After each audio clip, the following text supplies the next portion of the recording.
నుండి ప్రభువైన యేసుక్రీస్తు నుండి కృపయు సమాధానం మనందరికి కలుగును గాక. ఆమేన్. దయచేసి కూర్చునండి.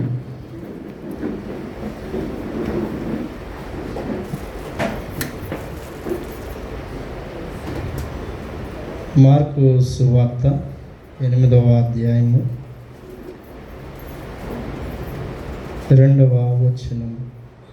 జనులు నేటికి 3 దినముల నుండి నా యొద్ద ఉన్నారు, వారికి తిననేమి లేనందున నేను వారి మీద కనికరపడుచున్నా. ప్రార్థించుదాం. దయగలిగిన మా తండ్రి, కృప కలిగిన మా దేవ, నీ నామాన్ని మేము స్తుతించి కనపరుస్తున్నాము. ఆరాధనకు యోగ్యుడు అని ఆరాధనతో నీ నామాన్ని మహింపరిచాము. స్తుతులకు పాత్రుడు అని కీర్తన ద్వారా నీ నామాన్ని మేము స్తుతించాము. నీ వాక్యాన్ని ధ్యానిస్తుండగా గొర్రెలు గొప్ప కాపరి, జీవాహారమై ఉన్న క్రీస్తు ప్రభువా, మాకు కావలసిన ఆహారమును దయచేసి ఆత్మానుసారంగా మమ్మల్ని తృప్తిపరిచి నీవు ఈ ధ్యానమును బట్టి మహిమను పొందమని యేసుక్రీస్తు నామములో వేడుకొని ప్రార్థిస్తున్నాము తండ్రి. ఆమేన్. క్రీస్తు యేసునందు ప్రియమైన వాళ్ళరా, మన ప్రభువును రక్షకుడైన యేసుక్రీస్తు నామములో మీ అందరికీ శుభాభివందనాలు తెలియజేస్తూ ప్రేమతో వాక్యదానంలోకి మిమ్మల్ని ఆహ్వానిస్తున్నాను. ఈరోజు ప్రత్యేకించి మరి ఫ్రెండ్షిప్ డే, దాన్ని బట్టి మీకు స్నేహితుల రోజు శుభాకాంక్షలు తెలియజేస్తున్నాను. మన రక్షకుడు యేసుక్రీస్తు ప్రభువారు మన నిజ స్నేహితుడు, మన కొరకు ప్రాణం పెట్టినవారు. మనమందరము ఆయనను నిజ స్నేహితుడిగా భావించి ఆయన స్నేహంలో మెలగాల్సిన వారమై ఉన్నామని జ్ఞాపకం చేస్తున్నాం. రెండవది, ఈరోజు గాస్పల్ డే సండేగా మనము జరిగించుకుంటున్నాం. జూలై 31వ తారీఖు ఏఈఎల్సి సంఘము, లూథరన్ సంఘ సువార్త దినంగా మరి జాన్ క్రిస్టియన్ ఫ్రెడరిక్ హయ్యర్ గారు గుంటూరులో జూలై 31వ తారీఖు 1842వ సంవత్సరాన వారు అడుగుపెట్టిన దినము సువార్త దినంగా జరిపించుకుంటాం.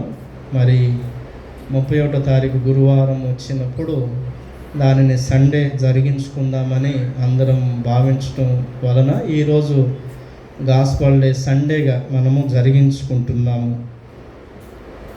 చదవబడిన వాక్యములు మీరు విన్నారు. దానికంటే ముందు గత వారము ఏమి ధ్యానం చేసుకున్నాం ఒకసారి గుర్తు చేసుకున్నాం. అంతరంగ హత్య, బాహ్యపు నీతి అనే అంశాన్ని మనము గత వారం ధ్యానం చేసుకున్నాం. సహోదరుని మీద కోపం పెట్టుకుంటే అంతరంగంలో మనం హత్య చేశామని, ఆ హత్య చేసే దశలు నేను మీకు జ్ఞాపకం చేశాను. హృదయంలో పుట్టింది, అది ముఖ కవళికల్లోకి మారుతుంది. నాలుక మీదకి కోపము దూషణ రూపంలో వచ్చింది. అలాగే చేతిలోకి ఖడ్గం వచ్చి చంపటం జరుగుతుంది. 4 రకాల దశల్లో అంతరంగ హత్య ప్రారంభమైందని గత వారం చెప్పుకున్నాం. బాహ్యంగా జనులకు నీతిగా అగపడుతున్నామని, పరిసయ్యులు శాస్త్రుల నీతిని బట్టి మన నీతి అలా ఉండకూడదని ధ్యానం చేశాం. ఈరోజు చదవబడిన 2 లేఖనాలు, రోమీలకు రాసిన పత్రిక 6వ అధ్యాయము 19 నుంచి 23 వచనాల భాగంలో పౌలు దేవుని మహాకృప వల్ల మనం పాపం నుంచి విమోచించబడ్డాము, అది ఆయన కృపా ధన్యతే అని జ్ఞాపకం చేశాడు. అలాగే సువార్త పాఠ్యభాగము మార్కు సువార్త 8వ అధ్యాయం 1 నుంచి 9 వచనాల భాగంలో 4000 మందికి ప్రభువు ఆహారం పెట్టిన సంఘటన, మిగిలిన ఆహారమును శిష్యులు 7 గంపలు ఎత్తినట్టుగా మరి మనం చదువుకున్నాము. ఈ 2 లేఖన భాగాలను బట్టి కంపాషన్ అనేటువంటి అంశాన్ని మనము ధ్యానం చేసుకున్న దేవుని కనికరం. ఈ కనికరం అనేటువంటి అంశము చాలా ప్రాముఖ్యంగా ఈ దినం మనం ధ్యానం చేసుకోబోతున్నాం. యేసు ప్రభువారి కనికరము లేదా ఆయన దయ ఎంతగా మానవుల మీద పనిచేస్తుందో మనము ధ్యానం చేసుకున్నాం. మార్కు సువార్తలో యేసుక్రీస్తు కనికరం గురించి మొదటి 9 వచనాల భాగంలో, 8వ అధ్యాయం మొదటి 9 వచనాల భాగంలో రాయిగా మనము చదువుకున్నాము. అయితే ఈ కనికరము మరి మత్తయి సువార్తికుడు రాశాడు, మార్కు సువార్తికుడు రాశాడు. ఈ సందర్భాలు యేసు ప్రభువారు జనులకు ఆహారం పెట్టిన సందర్భాలు లూకా సువార్తలో, యోహాను సువార్తలో ఒకసారే చెప్పబడి ఉంటే, మత్తయి మార్కు సువార్తికులు మాత్రము 2 సందర్భాలను నమోదు చేశారు. ఒకటి 5,000 మందికి ఆహారం పెట్టిన సందర్భము, మరొకటి 4,000 మందికి ఆహారం పెట్టిన సందర్భం. మార్కు సువార్త 6వ అధ్యాయంలో 32 నుంచి 39 వరకు 5,000 మందికి ఆహారం పెట్టిన సంఘటన మనము అక్కడ చూడొచ్చు. ఇవే సంఘటనలు మత్తయి సువార్త 14వ అధ్యాయంలో 5,000 మందికి ఆహారం పెట్టిన సంఘటన, అలాగే మత్తయి సువార్త 15వ అధ్యాయంలో 4,000 మందికి ఆహారం పెట్టిన సంఘటన మనం చూడొచ్చు. అయితే ఈ 5,000 మందికి ఆహారం పెట్టిన సంఘటన, 4,000 మందికి ఆహారం పెట్టిన సంఘటనలు మరి చదువుకుంటే రెండిటిలో చాలా సమాంతరాలు కనపడుతుంటాయి, సారూప్యతలు కనపడుతుంటాయి. కానీ వాటికంటే చాలా భిన్నమైన పోలికలు కూడా వీటిలో కనబడతాయి. మొదట 5,000 మందికి ఆహారం పెట్టినప్పుడు శిష్యుల స్పందన ఎలా ఉంది, 4,000 మందికి ఆహారం పెట్టినప్పుడు శిష్యుల స్పందన ఎలా ఉంది, ఈ రెండిటికి తేడా ఇక్కడే చూడాలి. 5,000 మందికి ఆహారం పెట్టేటప్పుడు శిష్యులు ఎలా పనిచేశారు, 4,000 మందికి ఆహారం పెట్టేటప్పుడు శిష్యులు ఎలా పనిచేశారు, వారి ఉద్దేశాలు ఎలా ఉన్నాయి, ఇది ఇక్కడ ప్రాముఖ్యం. ఇంతేకాకుండా 5,000 మందికి ఆహారం పెట్టే విధానం వేరుంది, 4,000 మందికి ఆహారం పెట్టే విధానం చాలా వేరుగుంది. ఆ విధానాలు, ఆ తేడాలు మనం స్పష్టంగా ఈ దినము ధ్యానం చేయవలసిన వారమై ఉన్నాము. అయితే 5,000 మందికి ఆహారం పెట్టినప్పుడు అక్కడ ప్రభువు వాడిన ఒక పదము, వారు కాపరి లేని గొర్రెల వలె తప్పిపోయి ఉన్నారని వారి మీద కనికరపడింది. మీరు చూడండి, మార్కు సువార్త 6వ అధ్యాయము 34వ వచనం. గనుక యేసు వచ్చి ఆ గొప్ప జనసమూహం చూచి వారు కాపరి లేని గొర్రెల వలె ఉన్నందున వారి మీద, సో వారు కాపరి లేనటువంటి గొర్రెలలాగా ఉన్నారని ప్రభు వారి మీద కనికరపడ్డాడు. కానీ మార్కు సువార్త 8వ అధ్యాయంలో ఉన్న కనికరం ఇంకొక విధానంలో చెబుతున్నాడు. నేటికి జనులు 3 దినములు నా యొద్ద ఉన్నారు, వారికి తిననేమీ లేనందున నేను వారి మీద కనికరపడుచున్నాను. 8:2 వచనం. వారికి తిననేమీ లేనందున వారి మీద కనికరపడు. అక్కడేమో కాపరి లేని గొర్రెలని కనికరపడ్డాడు, ఇక్కడేమో వారు ఆకలి కలిగి ఉన్నారని, మానవ ఆకలి దప్పులను బట్టి ప్రభు కనికరపడుతున్నట్టు రాయబడింది. సో దీనిని బట్టి మనము ఆయన కనికరము యొక్క ప్రాముఖ్య స్థానాన్ని, ప్రాథమిక స్థానము కనికరము, ఆయన మానవుల పట్ల కనికరం ఎంత విస్తరించిందో ఈ దినం మనము ధ్యానం చేసుకుందాం. నేను వచనం వెంబడి వచనాన్ని, ఆ వచనాల్లో ప్రాముఖ్యమైన విషయాలను నేను ఎత్తిపట్టి ఈ దినం ధ్యానం చేయాలని ఆశపడుతున్నాను. మొదటిగా 8వ అధ్యాయం 1వ వచనంలో ఆ దినముల్లో అని ప్రారంభించడం మనం చూస్తాం. ఆ దినముల్లో మరి ఒకసారి జనులు కూడిరాగా, బహుజనులు కూడిరాగా.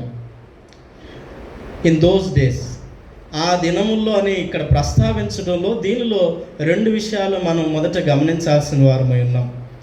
అంటే యేసుక్రీస్తు ప్రభువారు సీదోనుల ప్రాంతాలను సువార్త ప్రకటిస్తూ ఆ సీదోనుల ప్రాంతాలన్నీ కూడా దాటుకుంటూ దెకపోలికి వచ్చారు. దెకపోలి ప్రాంతంలో ప్రభు సువార్తను ప్రకటిస్తుండగా అనేకులు ఆయన సువార్తను విని ఆయనను వెంబడించారు చాలామంది. ఆ దినముల్లో ప్రభుని వెంబడించినటువంటి వారు ఎక్కువయ్యారని జ్ఞాపకం చేశాడు. ఇక్కడ మీరు ఒకటి గమనించాలి, 5,000 మందికి ప్రభువు ఆహారం పెట్టిన సందర్భంలో యూదులు ఆయనను అనుసరించారు. 4,000 మందికి ఆహారం పెట్టిన కాలమందు యేసు ప్రభువాన్ని అనుసరిస్తున్నటువంటి వారు అన్యజనులు. దీనిని మీరు గుర్తుపెట్టుకోవాలి. 5,000 మంది అప్పుడు ఎవరు? యూదులు. ఆయన గలిలయ ప్రాంతమందు యోదయ జనులందరూ కూడా ప్రభు వెంట పడుతూ ప్రభు మాటలు వినుచు ప్రభు మాటలకు ఆసక్తి గలవారయ్యారు. అక్కడ యూదులు, ఇక్కడ మాత్రము తూరు సీదోనుల ప్రాంత వాస్తవ్యులు, దెకపోలి ప్రాంత వాస్తవ్యులు ప్రభుని అనుసరిస్తున్నారు. ఆ దినముల్లో ఇది రెండవసారి. మొదటిసారేమో యేసు ప్రభు వారు 5,000 మందిని బాగు చేసినప్పుడు, రెండోసారేమో 5,000 మందికి ఆహారం పెట్టినప్పుడు, రెండోసారి 4,000 మందికి ఆహారం పెట్టుచున్న సందర్భం. అందుకని మరొకసారి అనే పదం ఉపయోగించారు. ఇది ఒక కోణం ఆ దినముల్లో. రెండవ కోణం, దెకపోలి ప్రాంత వాస్తవ్యులు యేసు ప్రభుని మొదటగా ఆయన దెకపోలికి వచ్చిన సందర్భం ఇదే కాదు, అంతకు ముందు కూడా వచ్చాడు. వచ్చినప్పుడు ఆయనను దయచేసి మా దగ్గర నుంచి వెళ్ళిపో, మా దగ్గర నువ్వు ఉండొద్దు, మా దగ్గర ఉంటే ఏదో ప్రమాదం జరుగుతుందని ఆయనను విడిచి పొమ్మని బతిమాలుకున్నట్లుగా ఇదే మార్కు సువార్తికుడు 5వ అధ్యాయంలో జ్ఞాపకం చేస్తాడు. 5వ అధ్యాయము 17వ వచనాన్ని ఒకసారి చదువుకుందాం. అద్దరిన గెరాసేనులో ప్రాంతమందు యేసు ప్రభువారు అపవిత్రాత్మ పట్టినటువంటి వారిని ఒకరిని బాగు చేసిన తర్వాత జనులందరూ అది విని ఆశ్చర్యపడి, ఆ ప్రజలందరూ ఏమంటున్నారంటే, ఇదిగో నువ్వు ఇక్కడి నుంచి మమ్మల్ని విడిచి వెళ్ళిపో, మా యొద్దకు ఉండొద్దు అని ఆ ప్రజలు ప్రభుతో అంటున్నారు. 17వ వచనం, తమ ప్రాంతాలను విడిచిపోమ్మని ఆ వారాయనను బతిమాలుకొన సాగారు. ఎవరు వీరు? ఏ జనులైతే యేసు ప్రభు వారి వెంట పడ్డారో, ఏ జనులైతే యేసు ప్రభు వారు పెట్టిన ఆహారాన్ని 4,000 మంది తింటున్నారో, ఆ 4,000 మంది జనులు, ఏ జనులైతే యేసు ప్రభు వారిని విడిచిపోమ్మన్నారో ఆ జనులే ఈ జనులు. యేసు ప్రభు వారి వెంట వచ్చిన జనులే యేసు ప్రభు వారిని విడిచిపెట్టమన్న జనులు, వెళ్ళిపోమ్మన్న జనులు. అపవిత్రాత్మ పట్టినవాడు యేసు ప్రభు వారితో అంటాడయ్యా, నేను నీతో వస్తాను, నన్ను ఆగిపోమ్మన్నది అని మాత్రం చెప్పొద్దు అంటాడు. చూడండి 18వ వచనం, 18వ వచనం, ఆయన దోణి ఎక్కినప్పుడు దెయ్యములు పట్టినవాడు ఆయన యొద్ద ఉండనిమ్మని ఆయనను బతిమాలుకునెను. కానీ ఆయన వానికి సెలవేయక, నీవు నీ ఇంటి వారి యొద్దకు వెళ్ళి ప్రభు నీ యందు కనికరపడి నీకు చేసిన కార్యములన్నిటిని వారికి తెలియచెప్పమనెను. వాడు వెళ్ళి యేసు తనకు చేసినవన్నీ ఎక్కడ చెప్పాడంట? దెకపోలి ప్రాంతమందు ప్రకటించాడు. ఇప్పుడు అదే దెకపోలి ప్రాంతానికి ప్రభు మరలా వచ్చినట్లు 7వ అధ్యాయం 31వ వచనం మనం చూస్తాం.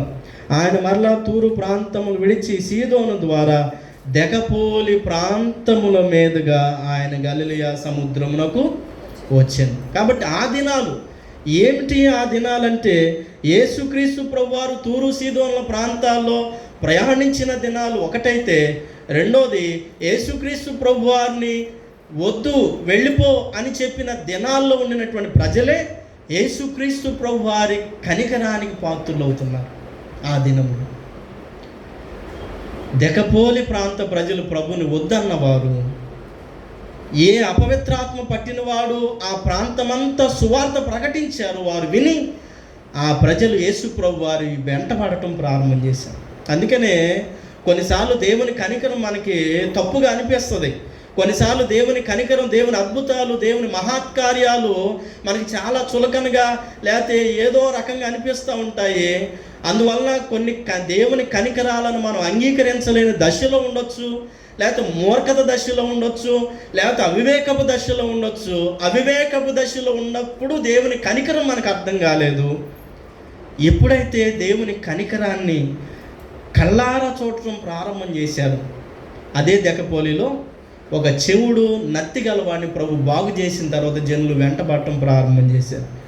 మార్కు సువార్త 7వ అధ్యాయము 32వ వచనం, అప్పుడు వారు చెవుడు గల నత్తి వాని ఒకని ఆయన యొద్దకు తీసుకుని వచ్చి వాని మీద చెయ్యి ఉంచుమని ఆయన వేడుకుని, ఆ నత్తి గలవాడిని, చెవిడి గలవాడిని బాగు చేసిన తర్వాత 37వ వచనం, ఈయన సమస్తమును బాగుగా చేసి ఉన్నాడు, చెవిటి వారు వినున్నట్లుగా మోగవారు మాట్లాడినట్లుగా చేయించున్నాడని చెప్పుకొని అపరిమితంగా ఆశ్చర్యపడి ఆ దినములేక ఆయనను వెంబడించడం ప్రారంభం చేశారు.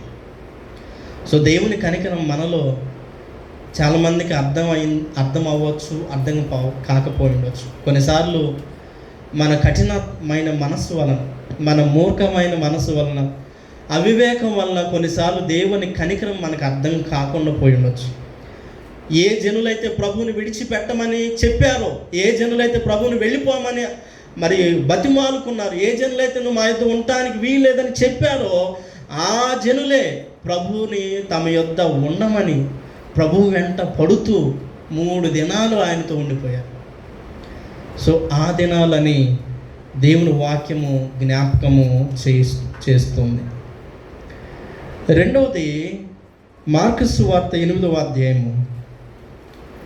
మీరు దయచేసి వాక్యం వింటున్నప్పుడు 5,000 మందికి జరిగిన ఆహారం పెట్టినప్పుడు జరిగిన సంఘటన, 4,000 మందికి ఆహారం పెట్టిన సంఘటనను పోల్చుకుంటూ ఉండగలిగితే ఈ వాక్యం అర్థమవుతుంది. ఆ దినముల్లో యూదులకు ప్రభు ఆహారం పెట్టాడు. కానీ 4,000 మందికి ప్రభు రెండోసారి ఆహారం పెట్టినప్పుడు దెకపోలి ప్రజలు, అన్యజనులు ప్రభు వెంటబడ్డారు. ప్రభు కనికరానికి వారు పాత్రులయ్యారు. రెండవదిగా, మనము యేసు ప్రభు వారు శిష్యులను పిలుస్తున్నట్టుగా రాయబడి ఉంది. 8వ అధ్యాయం మొదటి వచ్చిన, ఆ దినములో మరొకసారి బహుజనులు కూడి రాగా వారికి తిననేమీ లేనందున యేసు తన శిష్యులను తన యొద్దకు పిలిచాడు. అన్యజనులు ప్రభు యొద్దకు వచ్చినప్పుడు ప్రభు ఆ అన్యజనుల విషయమై శిష్యులను పిలుస్తున్నారు. కానీ 5,000 మందికి ఆహారం పెట్టినప్పుడు మాత్రము శిష్యులే ప్రభు దగ్గరికి వచ్చారు. కొంచెం ఈ భేదాన్ని మీరు గమనించాలి. 5,000 మందికి ఆహారం పెట్టినప్పుడు శిష్యులే ప్రభు దగ్గరికి వచ్చి, ప్రభువా ఈ జనులు ఆకలిగా ఉన్నారు, మరి వారిని తొందరగా పంపించేస్తే, సాయంకాలం అయింది, పొద్దుగుంగుచున్నది, వారిని ఇంటికి పంపించేస్తే ఎక్కడైనా వారు ఆహారం కొనుక్కొని తిని తమ తృప్తి పడతారు కాబట్టి వారిని పంపించేయమని శిష్యులే యేసు ప్రభు దగ్గరికి వెళ్ళారు. కానీ ఇక్కడ మాత్రము యేసు ప్రభు శిష్యుల దగ్గరికి వస్తున్నాడు. ఎందుకని? అక్కడేమో శిష్యులు ప్రభు దగ్గరికి వచ్చారు, ఇక్కడ ప్రభు శిష్యుల దగ్గరికి వస్తున్నారు. మనలో పక్షపాతాలు సహజంగా ఉంటుంటాయి. మనుషులం కదా, జాతి భేదం సహజంగా ఉంటుంది, ప్రాంత భేదం ఉంటుంది, ఇంకా విశ్వాసాల్లో కూడా భేదాలు సహజంగా ఉంటుంది. నేను మొదటి విశ్వాసిని, వాళ్ళు తర్వాత విశ్వాసులని భేదాభిప్రాయాలు కూడా మనలో ఉంటాయి. 5,000 మందికి ఆహారం పెట్టినప్పుడు శిష్యులే ప్రభు దగ్గరికి రావటానికి గల కారణం ఏంటంటే, అక్కడ ఉన్న జనం ఎవరు అమ్మా? ఇక్కడ ఉన్న జనం ఎవరు అంటే, ఇక్కడ ఎవరి దగ్గరికి వస్తున్నారు? యేసు ప్రభువే శిష్యుల యొద్దకు వస్తారు. సో ఈ భేదాన్ని మీరు గమనించారని నేను అనుకుంటున్నాను. మొదట జరిగినటువంటి సంఘటనలో శిష్యులే కలుగు చేసుకొని మరి, ప్రభు ఈ జనులు ఆకలితో ఉన్నారు, బాధపడుతున్నారు, వారిని పంపించేసేయి, వాళ్ళు ఎంతో బాధపడుతున్నారు. జాతి పట్ల అంత ప్రేమ, తమ వారి పట్ల ఎంత ప్రేమను, తమ వారి పట్ల ఎంత కనికరాన్ని, తమ వారి పట్ల ఎంత జాలిని వెల్లడి చేస్తున్నారో, మరి అన్యజనుల పట్ల ఆ కనికరం రాలేదే?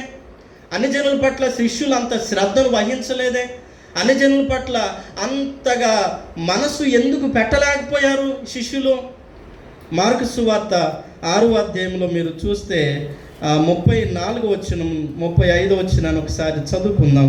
కనుక యేసు వచ్చి ఆ గొప్ప జనసమూహం చూచి వారు కాపరి లేని గొర్రెల వలె ఉన్నందున వారి మీద కనికరపడి వారికి అనేక సంగతులను బోధింపసాగెను. చాలా పొద్దుపోయిన తర్వాత ఆయన శిష్యులు ఆయన యొద్దకు వచ్చి, ఇదండి మన జీవితాల్లో విశ్వాసులమే, ప్రభువుని ఎరిగినటువంటి వారమే, దేవుని అంతా తెలుసుకున్నటువంటి వారమే. ధర్మశాస్త్రాన్ని శిష్యులు తెలుసుకున్నారు, పరిశీలన తెలుసుకున్నారు. యూదా జనమంతా కూడా ధర్మశాస్త్రం చదివినటువంటి వారే. దేవుని వాక్యం అంతా తెలుసు, కానీ దేవుని కనికరాన్ని మాత్రము కొంతమంది వరకే పరిమితం చేసి, తమ జాతి వరకు పరిమితం చేసి, తమ ప్రజల వరకు పరిమితం చేసి, తమ వరకే దేవుని కనికరం పాత్రులు అని భావించి, అన్యజనులు మాత్రం దేవుని కనికరానికి పాత్రులు కాదు, అన్యజనుల మీద జాలి చూపకూడదు, వాళ్ళ మీద కనికరం చూపకూడదు. ప్రియులారా, యేసే తన శిష్యులను ఆయన యొద్దకు పిలుచుచున్నాడు. సో దేవుని సంఘమైన మనము దీన్ని జ్ఞాపకం చేసుకోవాలి. ఒకవేళ సంఘంలో మనం కొనసాగుతున్నా కూడా మన దగ్గరికి అన్యులు వస్తారు, కొత్త విశ్వాసులు వస్తారు, దేవుణ్ణి అప్పుడప్పుడే తెలుసుకుంటున్నటువంటి వారు వస్తారు. వారి పట్ల అన్నీ తెలిసిన మనం ఎలా బాధ్యత వహిస్తున్నాం, ఎలా ఉండగలుగుతున్నాం? వాళ్ళని ద్వేషిస్తామా, పార్షియాలిటీగా వ్యవహరిస్తాం, పక్షపాతంగా మనకు అనుకూలమైన విశ్వాసులను ప్రేమించుకుంటా, మనకు అనుకూలమైన వారిని బాగా కనికరం చూపించుకుంటా. కనికరం అనేది మనకు అనుకూలమైన వారిపై, మన జాతిపై చూపించేది కాదు. ఇది కనికరం అనేది అందరి పట్ల చూపించాల్సింది. అందుకని యేసు ప్రభువారు ఈ సంఘటనలో ప్రత్యేకించి ఆయన మనకు జ్ఞాపకం చేస్తున్న అంశము కనికరము. ఎవరి పట్ల కనికరము? అన్యజనులైన వారి పట్ల కనికరం. శిష్యులు అది విస్మరించారు. ఇకపోతే మరొక విషయాన్ని మనం జ్ఞాపకం చేస్తున్నాం. జనులు నేటికి 3 దినముల నుండి నా యొద్ద ఉన్నారు. ఎన్ని రోజుల నుంచి అండి? 3 రోజులు. 3 రోజులు అనే ఈ పదం మనము ధ్యానం చేస్తున్నప్పుడు దీనిలో 2 విషయాలు మనము గ్రహించాల్సినటువంటి అవసరత ఉందని నేను మీకు తెలియజేస్తున్నాను. మొదటిగా 5,000 మందికి ఆహారం పెట్టినప్పుడు శిష్యులు సాయంత్రానికే స్పందించారు. సాయంత్రానికే, ప్రభువా మా జనులు అల్లాడిపోతున్నారు, తినలేక బాధపడిపోతున్నారు అని ఒక్కరోజుకే సాయంత్రానికల్లా 5,000 మంది పట్ల సాయంత్రానికి శ్రద్ధ వచ్చేసింది. కానీ 3 రోజుల నుంచి అన్యజనులు ప్రభు దగ్గరే పడి ఉన్నారు. 3 రోజుల నుంచి ప్రభు దగ్గరే ఉన్నారు. కానీ అన్యజనులు మాత్రము, ఈ శిష్యులు ఏమాత్రము శ్రద్ధ వహించట్లేదు. దీన్ని మీరు జ్ఞాపకం చేసుకున్నారు. అక్కడేమో పొద్దుగుంకింది, సాయంకాలం అయింది, ఇదిగో ఈ జనుల్ని త్వరగా పంపించేయి, ఆకలితో ఉన్నారు. మరి వీరు ఎన్ని రోజుల నుంచి ఉన్నారు? 3 రోజుల నుంచి శిష్యుల స్పందన ఏంటి? 3 రోజుల నుంచి శిష్యులు ఏం కలుగు చేసుకోరా? శిష్యుల బాధ్యత లేదా?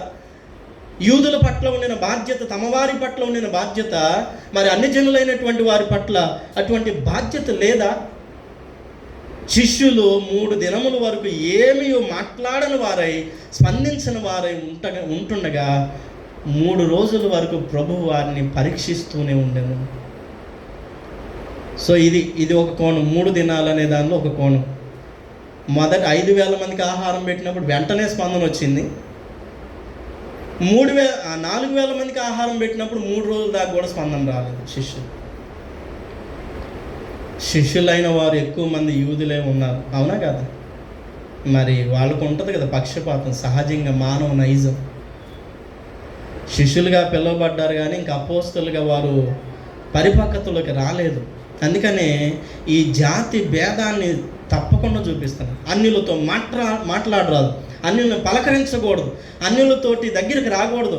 అన్యులు కనబడితే వారిని ఒక పాపులుగాను, ఒక ద్వేషులుగాను, దేవుని వ్యతిరేక జనంగాను గుర్తించాలి. ఇది వారి ఉద్దేశం.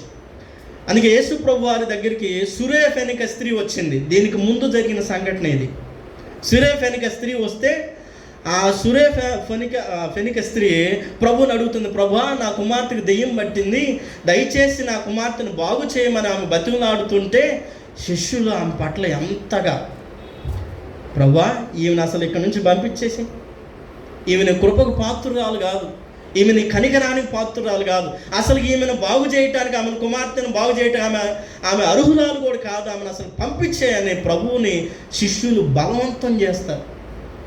అంటే ఒక అన్యురాలు బాగుపడటం కూడా, ఒక అన్యురాలు పట్ల దేవుని కనికరం రావటం కూడా, ఒక అన్యురాలు పట్ల దేవుని యొక్క శ్రద్ధ రావటం కూడా శిష్యులకు ఏమాత్రం పొసగట్లేదు.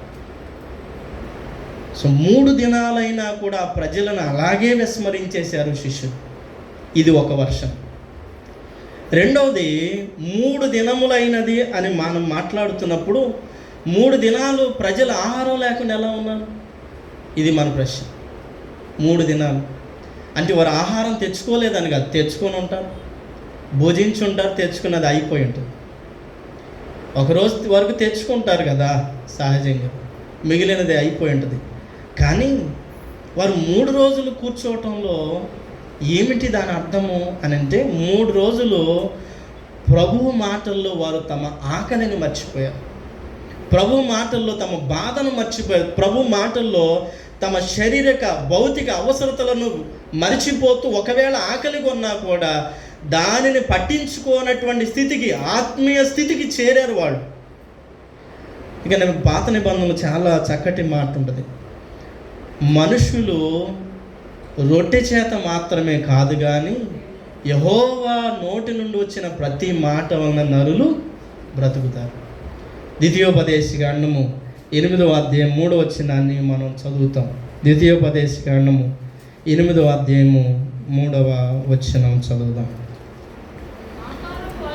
ఆహారం వలననే గాక యెహోవా సెలవిచ్చిన ప్రతి మాట వలన నరులు బ్రతుకుతారని నీకు తెలియచేటుకు ఆయన నిన్ను అణచి నీకు ఆకలి కలుగు చేసి నీవే కానీ నీ పితరులే కానీ ఎన్నడూ ఎరుగని మన్నాతో నిన్ను పోషించాను. కాబట్టి మనుషుడు కేవలం రొట్టె చేత మాత్రమే కాదు, ఆహారం వల్లనే కాదు కానీ దేవుని నోట నుంచి వచ్చే ప్రతి మాట వలన మనుషుడు బ్రతకొచ్చు. కాబట్టి వారు దేవుని మాటలు వింటూ తమ ఆకలిని విస్మరించారు, దానిని పట్టించుకోలేదు, దాని జోలికి వారు వెళ్ళలేకపోయారు. సో వారు ఈ 3 దినాల్లో చేసింది ఏంటంటే విశ్వాసంగా దేవుని వాక్యం వినటంలో నిమగ్నం అయిపోయారు. ఈ రోజుల్లో టైం అయింది, 40 నిమిషాలు పాస్టర్ గారు క్లోజ్ చేయాలి. మిగిలిన మరి 7/24 24/7 ఏం చేస్తాం? సంఘంలో దేవునికి ఏమో ఆరాధించడానికి 2 గంటలు, 2.5 గంట, విస్తారంగా మాట్లాడుకోవటానికి 2 గంటలు సంఘంలో.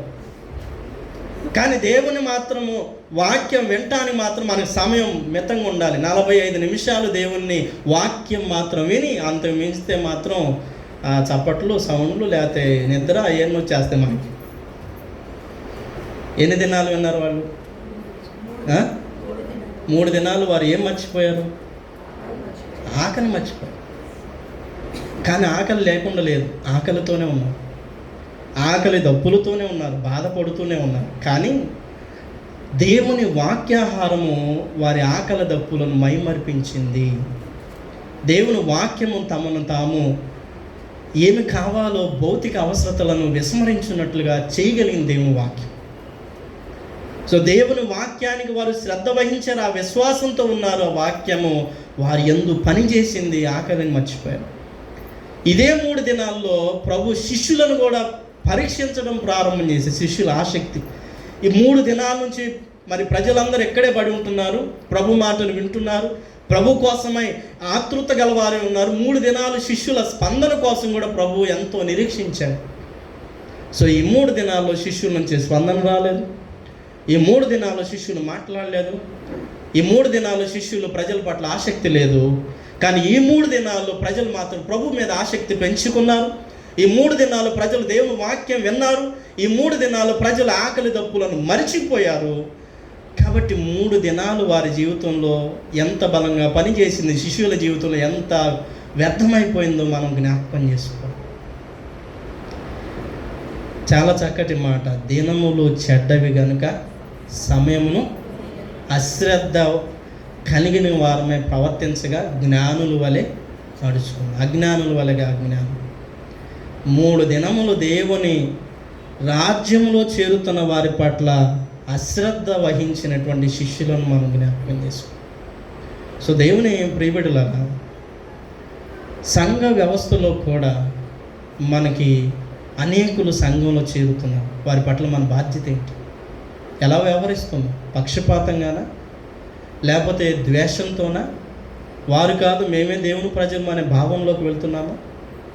పోనీ మాకే దేవుని రాజ్యం వచ్చింది, మేము ఇంకెవరు దేవుని రాజ్య వారసులు కాదనేటువంటి ఒక దృక్పథంలోకి వెళ్తున్నామా? అయితే యేసుక్రీస్తు ప్రభువారు యోదయాలు ఒకరోజే జనులతో ఉన్నారు, 5,000 మందితో. కానీ అన్ని జనులతో ఎన్ని రోజులు ఉన్నారు? సో ఎవరికి ప్రాధాన్యత దొరికింది? దయచేసి చెప్పండి, ఎవరికి ప్రాధాన్యత? అన్ని జనులకే కదా. మరి అవిశ్వాసుల పట్ల, బలహీనుల పట్ల, క్రొత్తగా వచ్చే వారి పట్ల, అన్ని జనుల పట్ల, లోకంలో ఉన్న వారి పట్ల క్రైస్తవులంగా మన బాధ్యత ఎంత ఉండాలి? సో దీనిని ఈ దినము మనము గ్రహించాలని జ్ఞాపకం చేస్తున్నాం. 3 దినములు. తర్వాత మరొక విషయాన్ని జ్ఞాపకం చేసుకుందాము. 3వ వచనాన్ని చదువుకుందాము. నేను వారిని ఉపవాసముతో తమ ఇండ్లకు పంపివేసినెల్లా మార్గములో మూర్ఛపోదురు, వారిలో కొందరు దూరం నుండి వచ్చిన వారని చెప్పారు. ఇక్కడ యేసు ప్రభువు వారు ఆ జనుల పట్ల మహాకనికరాన్ని వెల్లడి చేస్తున్నారు. కంపాషన్. దీనిని పండితులు ఏ రీతిగా భావించారంటే, అసలు దీని అర్థం ఏంటి అని భావించారంటే, ఈ కనికరం ఎలాంటిదంటే, వారు ఆకలి దప్పులతో ఉన్నారు కదా, యేసు ప్రభు వారు వారి మీద చూపించిన కనికరము కడుపులో నుంచి వచ్చినటువంటి కనికరం. దేనిలో నుంచి? కొన్ని సంఘటనలు చూస్తుంటే, కొన్ని బాధాకరమైన సంఘటనలు చూస్తుంటే మనం ఒక మాట అంటే, నా కడుపు తరుక్కుపోతుంది, నా కడుపు తరుక్కుపోతుంది. ఈ సంఘటన చూసి నేను అది ఆ మనిషి ఆకలితో చచ్చిపోతుంటే నా కడుపు తరుక్కుపోతుంది. లేకపోతే వారు ప్రమాదంలో ఉండి రక్తమంతా ఒడిసిపోయి ప్రాణం లేక కకలావికలమవుతున్న సందర్భంలో చావు బతుకుల మధ్య కొట్టుకులాడుతున్నప్పుడు నా కడుపు అన్నం లేక తల్లిదండ్రులు కోల్పోయినటువంటి బిడ్డలను కోల్పోయిన తల్లిదండ్రులు నిరాశ్రయులను వారిని చూస్తున్న కడుపు తరుక్కుపోయింది అంటాం కదా. యేసు ప్రభు వారు కూడా వారి ఆకలితో ఉండినప్పుడు వారి మీద ఆయన ఎంతో లోపటి నుంచి, అంతరంగం హృదయం లోపటి నుంచి తన కనికరాన్ని వెల్లడి చేస్తుంది. మాటలతో ఎవరైనా కనికరపడవచ్చు, అయ్యో అనొచ్చు. దారిని పోతూ మనం ఎంతమంది మీద ఈ మాట అని ఉంటాం కదా, ఎంతమంది మీద చూపించుంటాం. మాటలకు పరిమితమయ్యేది కనికరం కాకూడదు. కనికరం క్రియల్లోకి మారాలి. ఇశ్రాయేలు పూరిమ పండుగ జరుపుకుంటున్నప్పుడు ఆ పూరిమ పండుగలో వారికి ఉన్నటువంటి ఒక చక్కటి ఉద్దేశం, అందరూ బహుమతులు ఇచ్చుకోవాలి. ఈ బహుమతులు ఇచ్చుకునే పద్ధతిలో పేదవాడు ఎవరికి ఇవ్వగలుగుతాడు తన బహుమతి అంటే, పేదవాడికి ఇవ్వటానికంటే ఏముండదు. కానీ ఆ పూరిమ పండుగలో పేదవాడు తనకంటే పేదవాడికి, తక్కువ పేదవాడికి బహుమతి ఇవ్వాలి. మనము కనికర పట్టాన్ని మన దగ్గర చాలా సోర్స్ ఉంటుంది, చాలా రకములైన ఆధారం ఉంటుంది, చాలా రకమైనటువంటి శక్తి సామర్థ్యాలు ఉంటాయి. కానీ నోటి మాటకు కొంత పరిమితం చేసి, ఇదిగో నేను ఇవ్వలేను, నేను చేయలేను, నేను మాట మాత్రం మాట్లాడి అయ్యో అని చెప్పి గమ్ముకుండగలుగుతాను అనుకుంటే, ప్రభు కనికరము మనకి ఈరోజు జ్ఞాపకం చేస్తున్న ఆకలి దప్పులు గల వారి పట్ల ప్రభు ఎంత కనికరాన్ని వెల్లడి చేస్తున్నాడు. సో మనకు అంత కనికరం రావాలండి. దేవుడు నీకు శక్తి ఇవ్వలేదు అనొద్దు, నీకు శక్తిని, సామర్థ్యాన్ని ఇచ్చాడు. ఎవరికొకరికి ఎంతో కొంత సహాయం చేయగలిగిన సామర్థ్యాన్ని ప్రభు నీ జీవితానికి ఇచ్చాడు. ఇవ్వలేదని మనకి ఇచ్చాడు. ప్రభు చెప్పాడు కదా, 2 అంగీలు గలవాడు, చెప్పండి దయచేసి కంప్లీట్ చేయండి. మా భాష్యం గారికి 2 బీరువాల నిండా ఉన్నాయి. అంటే అందరి పరిస్థితి అదే. ఇప్పుడు ఎట్లా అయిపోయాం మనం? వస్త్రాలు నిండుగా ఉంటాయి కానీ బీరువా నిండా కావలసినంత ఆహారం ఉంటుంది, కావలసినంత సమృద్ధి అయిన మరి ఆస్తి ఉంటుంది. కానీ లేని వారి పట్ల, ఆకలి దప్పులు గల వారి పట్ల మనం 1 రూపాయిని, ఒక ఆహారమును తీయలేనటువంటి స్థితికి వెళ్తాం. అందుకని మన కనికరము తప్పకుండా క్రీస్తు ప్రభు వారు ఎలాగైతే ఆకలి దప్పులు గల వారి పట్ల కనికరం పడ్డాడో అలాంటి కనికరం మనకి చాలా అవసరం. ఇకపోతే ప్రభు ఒక మాట మాట్లాడాడు, దూరము నుండి వచ్చినటువంటి జనము అని మాట్లాడాడు. నేను ప్రతి విషయాన్ని దాన్ని గొప్పగా చేసే మాట్లాడుతూ ఈ దినం వాక్యం. ఈరోజు నేను టాపికల్ సెర్మన్ చేయట్లేదు, ఎక్స్పోజిటరీ సెర్మన్ చేస్తున్నాను, మీరు గమనిస్తారనుకుంటున్నాను. చాలా ప్రాముఖ్యమైన పదజాలాలు నేను మీ ముందుస్తున్నాను, ఎందుకంటే ప్రభు వాటిని ఉపయోగించాడు. వాటి అంతరార్థం మనం తెలుసుకోవాల్సిన అవసరం. దూరం నుండి, ఎవరు ఈ దూరం నుంచి వచ్చిన వారు? ఎవరండి? అన్ని జనులు. ప్రభు వారి పట్ల మాట్లాడుతున్న మాట ఇది ఎక్కడిది అంటే, ఆనాడు యెషయా ప్రవచనం, యెషయా గ్రంథం 60వ అధ్యాయము 1 నుంచి 4 వచనాల భాగంలో యెషయా ప్రవక్త చాలా చక్కటి మాటలు మాట్లాడుతూ ప్రవచన రీతిగా, నీకు వెలుగు వచ్చినది, లెమ్ము తేజరిల్లుము, యెహోవా మహిమ నీ మీద ఉదయిస్తుంది, సూర్యుని కాంతి వలె మహాకాంతి నీ మీద ప్రకాశిస్తుంది, ఇదిగో కుమారులు దూరం నుంచి నీ యొద్దకు వచ్చుచున్నారని, దూరం నుండి వచ్చేటువంటి జనుల మీద దేవుని వెలుగు, దేవుని కాంతి అలా ప్రకాశిస్తుంది అన్నాడు యెషయా ప్రవక్త రాశాడు. దయచేసి చదవండి. యెషయా గ్రంథము 60వ అధ్యాయము 2, 3, 4 వచనాలను చదువుకుందాం. జనములు నీ వెలుగుకు వచ్చేదరు, రాజులు నీ ఉదయకాంతికి వచ్చేదరు.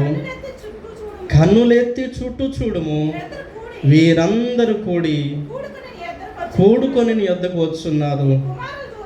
ఎవరు వీరు అని అంటే నీ కుమారులు దూరం నుండి వస్తున్నారు. దూరం నుండి వస్తున్న వారు వీరెవరు? దయచేసి చెప్పండి, ఎవరు వీరు? ఆనాడు సిమియోను గీతంలో కూడా అన్యులకు నీవు వెలుగుగా,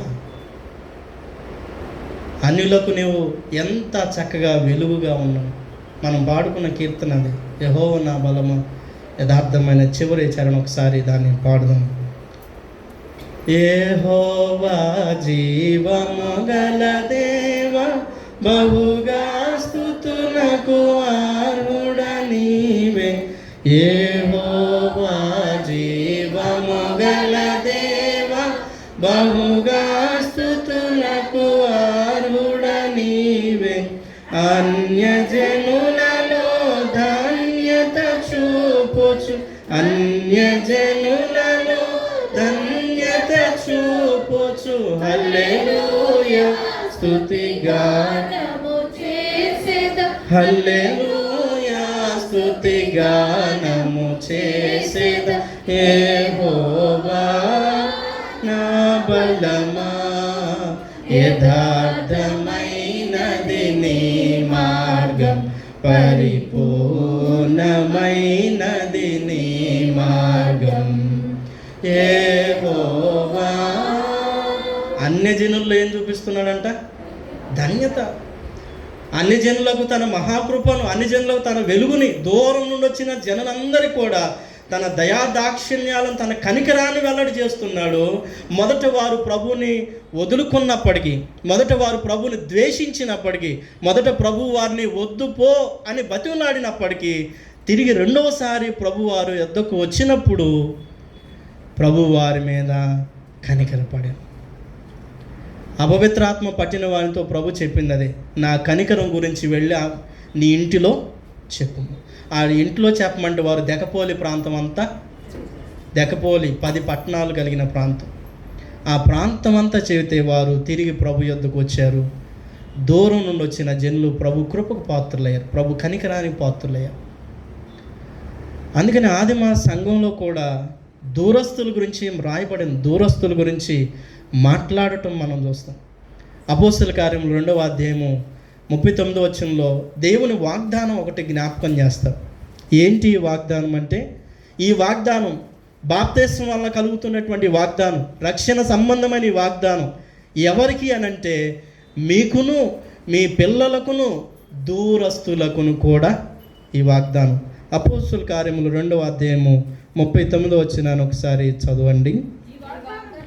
ఈ వాగ్దానము మీకును మీ పిల్లలకును దూరస్తులందరికీ ప్రభువైన మన దేవుడు తన యొద్దకు పిలిచిన వారందరికీ ఈ వాగ్దానం చెందింది.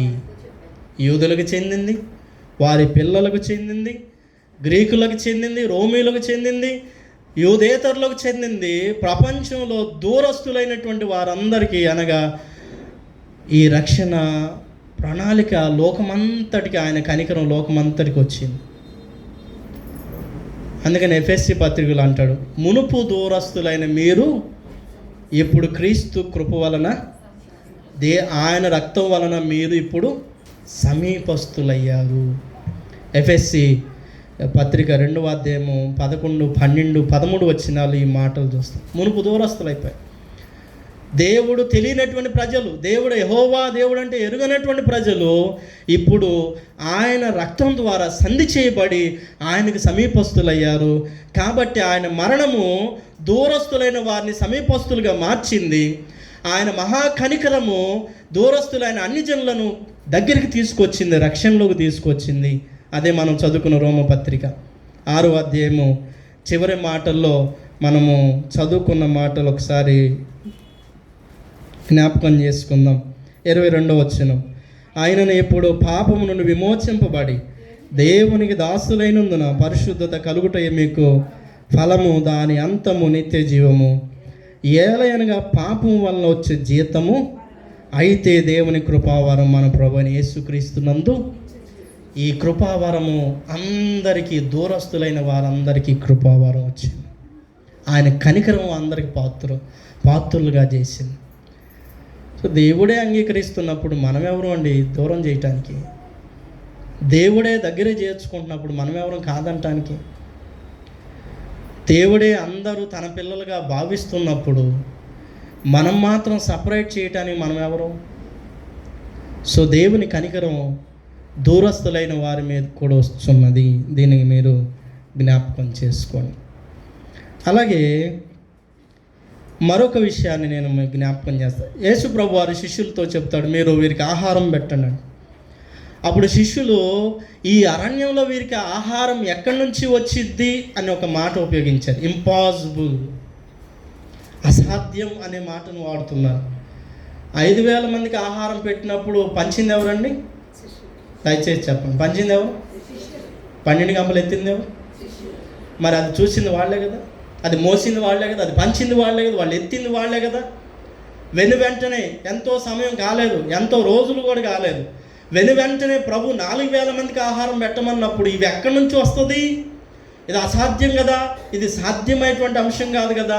5,000 మందికి పెట్టినప్పుడు ఇది ఎక్కడి నుంచి వచ్చింది అనే ప్రశ్న అప్పుడు అడిగారు, మళ్ళీ ఇప్పుడు కూడా. కళ్ళతో చూచి అవిశ్వాసులు అవటం అంటే ఇదే. కళ్ళతో చూచి గుడ్డివారం అవటం అంటే ఇదే. కళ్ళతో చూచి మరిచిపోయినటువంటి మందులు అవటం అంటే ఇదే. యేసు ప్రభు వారు చేసిన గొప్ప కార్యాన్ని, 5,000 మందికి పెట్టిన ఆహారాన్ని శిష్యులు చూచి కూడా ఈ 4,000 మందికి అరణ్యంలో ఆహారం నుంచి తేవటం ఎలా అంటే, దీనిలో 2 విషయాలు మనం అర్థం చేసుకోవాలి. ఒకటి, ఆ జనం పట్ల అసలు ఇంట్రెస్ట్ లేదు. రెండోది, మొదటిగా చేయబడిన సూచక్రియ 5,000 మందికి ఆహారం పెట్టిన సంగతిని వారు అసలుకి మరిచిపోయి. మానవ నైజం. దేవుడు ఎన్నో గొప్ప కార్యాలు చేస్తాడు, 6 నెలలకు ఆటోమేటిక్గా మర్చిపోతాం. 6 నెలల భక్తి, దేవుని దగ్గరికి వచ్చి 6 నెలల తర్వాత దేవుని విడిచిపెట్టే ప్రయత్నాలు మన జీవితంలో జరుగుతాయి. ఇదే కాదు, అక్కడ నుంచి ప్రభు బయలుదేరి శిష్యులను తీసుకుని వెళ్తుండగా మరొక సందర్భంలో కూడా మర్చిపోయారు. ప్రభు శిష్యులను అడిగారు, మీరు రొట్టెలు తెచ్చారంటే తేలేదు ప్రభు, మర్చిపోయామంటే అప్పుడు శిష్యులు అంటారు, మరి ఇప్పుడు ఎలా మనం ఏం తినాలి అని అంటారు. మళ్ళీ అదే మార్కు సువార్త 8వ అధ్యాయము 17 వచనాన్ని ఒకసారి చదువుకుందాం. మార్కు సువార్త 8వ అధ్యాయము 17 వచనం. యేసు అది ఎరిగి, ఏమి ఎరిగాడు ప్రభు అంటే 16 వచనం, వారు తమ యొద్ద రొట్టెలు లేవని తమలో తాము 5,000 మందికి పెట్టినప్పుడు సంగతి మర్చిపోయారు. 4,000 మందికి ఆహారం పెట్టిన సంగతిని మర్చిపోయారు.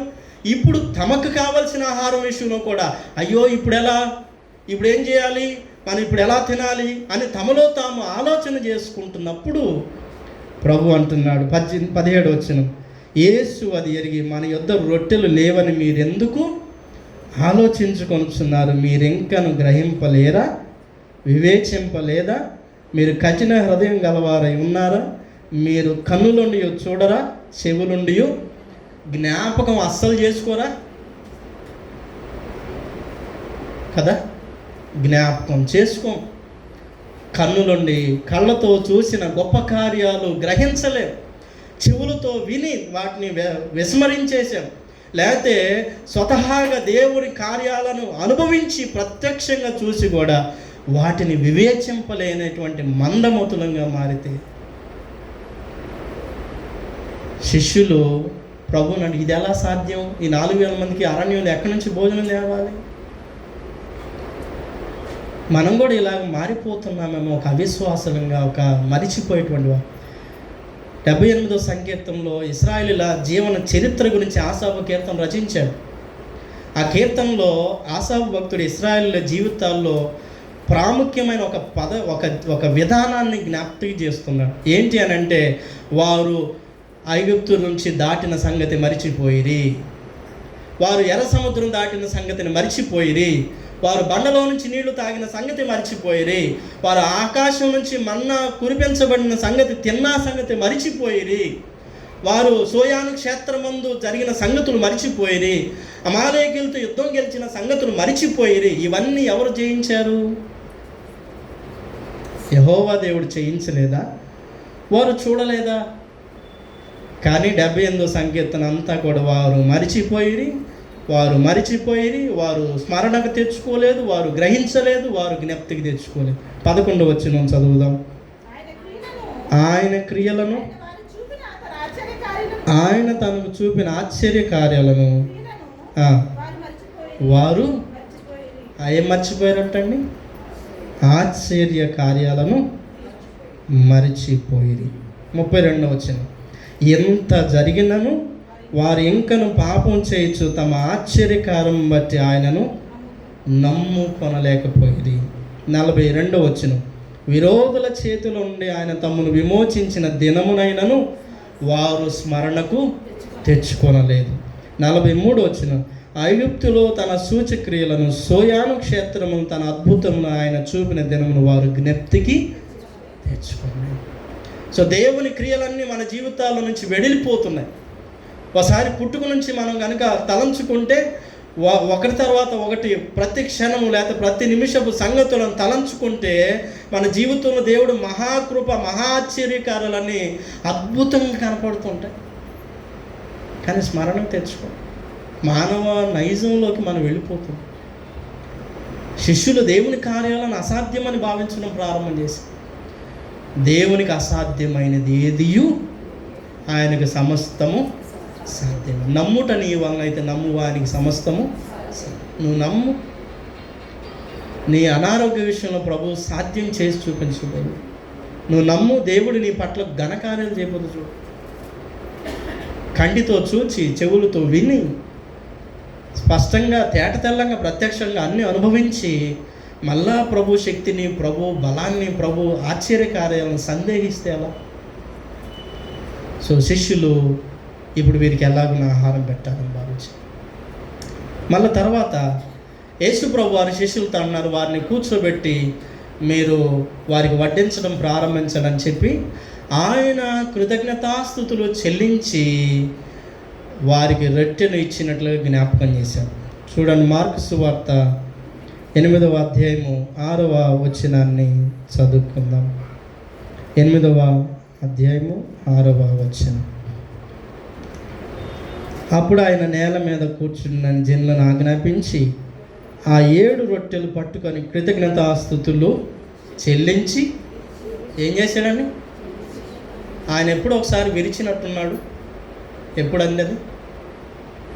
ఆయన శిలువ మరణానికి వెళ్ళక ముందు తన శిష్యులతో పస్కా పండుగను ఆచరిస్తూ మేడగదిలో శిష్యుల వారితో కలిసి ఈ పస్కాను ఆచరిస్తున్నప్పుడు ఆయన రొట్టె విరిచెను, పాత్రను చేతబట్టుకొని కృతజ్ఞతాస్తుతులు చెల్లించాను, రొట్టెను చేతబట్టుకొని ఆయన కృతజ్ఞతాస్తుతులు చెల్లించాను. సో ఇది యూకరిస్ట్కి సంబంధించినటువంటి అంశం ఇది. సో అన్యజనులు ప్రభు యొద్దకు వచ్చినప్పుడు ప్రభు వారికి ఏనాడో తన ప్రభు వల్ల సంస్కారాన్ని ఏనాడో ఇచ్చేశాడు. అది మీరు జ్ఞాపకం చేసుకోవాలి. శిష్యుల మరణానికి వెళ్ళకముందు శిష్యులతో చేసిన ఆ గొప్ప చర్యను మనం ప్రతిసారి జ్ఞాపకం చేసుకున్నాం. కానీ ఇక్కడ వాడిన కృతజ్ఞతాస్తుతులు చెల్లించిన పదానికి గ్రీకులో ఉన్న పదము యూకరిస్ట్. ఇదే మాట మనము కొరింథీ పత్రికలో 11వ అధ్యాయంలో కూడా చూస్తాం. ఆయన కృతజ్ఞతాస్తుతులు చెల్లించి రొట్టె విరిచి వారికి ఇచ్చాను అని పౌలు తన ప్రసంగంలో జ్ఞాపకం చేస్తాం. సో అన్యజనులు దేవుని మహా కనికర కృపలకు పాత్రులై ఆయన భోజనంలోకి వారు రాబడి ఉన్నారు, తేబడి ఉన్నారు. ఆ భోజనంలో వారు చెయ్యి వేశారు. నేను వచ్చే వరకు ఇలాగున చేయండి. చూసారా? జ్ఞాపకం చేసుకోండి. కృతజ్ఞతాస్తుతులు చెల్లించి విరిచి వడ్డించుటకై తన శిష్యులకు ఇచ్చాను. సో అన్ని జనులను దేవుని మహా భోజనంలో కూడా ప్రభు పాత్రులుగా చేస్తున్నాడు. ఇది ఆయన కనికరం. ఆయన కనికర దశలన్నీ కూడా నేను మీకు చెప్పుకుంటూ వచ్చాను. చాలా దశలన్నీ, ఆ దినములు 3 దినములు ఇలాగ ప్రతి ఒక్కటిని జ్ఞాపకం చేసి ఆయన కనికరం ఏ రీతిగా వారి మీద చూపించుకుంటూ వచ్చాడు. దూరస్తులని ఇలాగ ఆయన కనికరం వారి ఏళ్ళు చూపించారు. చివరిగా శిష్యులు 7 గంపలు ఎత్తిరి. ఎన్ని గంపలండి? 5,000 మందికి వంచినప్పుడు ఎన్ని గంపలు ఎత్తారు? 12. మరి ఇప్పుడు ఎన్ని గంపలు? ఎందుకని? అక్కడ 12, ఇక్కడ 7. 5,000 మందికి జరిగిన సంఘటన యూదయ ప్రాంత వాస్తవ్యులు, యూదయ జనాంగానికి జరిగిన సంఘటన, ఇశ్రాయేలీలు యూదులందరూ చేరిన సంఘటన. సో ఇశ్రాయేలు ఎన్ని గోత్రాలు? 12. వారు ఎన్ని గంపలు ఎత్తారు? సో ఆ సువార్త దేవుని మహాకనికరము, కాపర్లేని గొర్రెలు చెదరిపోయినటువంటి 12 గోత్రాల వారికి ఆ సువార్త 12 గోత్రాల వారికి ఇవ్వబడుతుందని ఒక సూచన పండితులు దానికి జ్ఞాపకం చేస్తారు. మరి ఇక్కడ 7 గంపలు ఎత్తారు. 7 కాంటినెంట్స్, 7 ఖండాలు. శిష్యుల బాధ్యత ఏంది ఇప్పుడు? 7 ఖండాలకు వెళ్ళి దేవుని రాజ్య సువార్తను, దేవుని మహాకనికరాన్ని, దేవుని ప్రేమ వాత్సల్యాన్ని ప్రపంచానికి పరిచయం చేయాలి. ప్రభు శిష్యులు చెప్పింది అదే. తండ్రి యొక్కయు కుమారుని యొక్క పరిశుద్ధాత్మ యొక్క నామమున ప్రతి ఒక్కరికి బాప్తిసం ఇచ్చు నేను మీకే సంగతులను ఆజ్ఞాపించాను, మీరు లోకమంతట దానిని ప్రకటించాలి. సో 7 ఖండాల జనులందరికీ కూడా ఆయన తన సువార్తను పంచమని శిష్యులకు ఇదొక రకమైన సూచనగా ఇస్తున్నట్టు జ్ఞాపకం చేస్తారు. అందుకనే శిష్యుల్లో తోమ, సందేహించు తోమ, సందేహపడే భారతదేశానికి వచ్చారు. ఆయన మనసు మన మనసు ఒకటే. 12 మంది శిష్యులు అంటే 12 మంది మనస్తత్వాలు, 12 మంది ప్రపంచంలో 12 స్థానాల్లో సువార్తను ప్రకటించారు. సందేహించే తోమ సందేహించే మన దగ్గరికి వచ్చి మన సందేహాలు నివృత్తి చేశాడు. ఇంకా చాలామంది భారతదేశంలో యేసు ప్రభు వారి పట్ల సందేహం ఉన్నారు. వాళ్ళ సందేహాలు నివృత్తి అవుతాయి, మార్చబడతారు. అలాంటి సందేహాన్ని నివృత్తి చేయటానికి John Christian Frederick father Heyer గారు అమెరికా లూథరన్ మిషన్ తరపున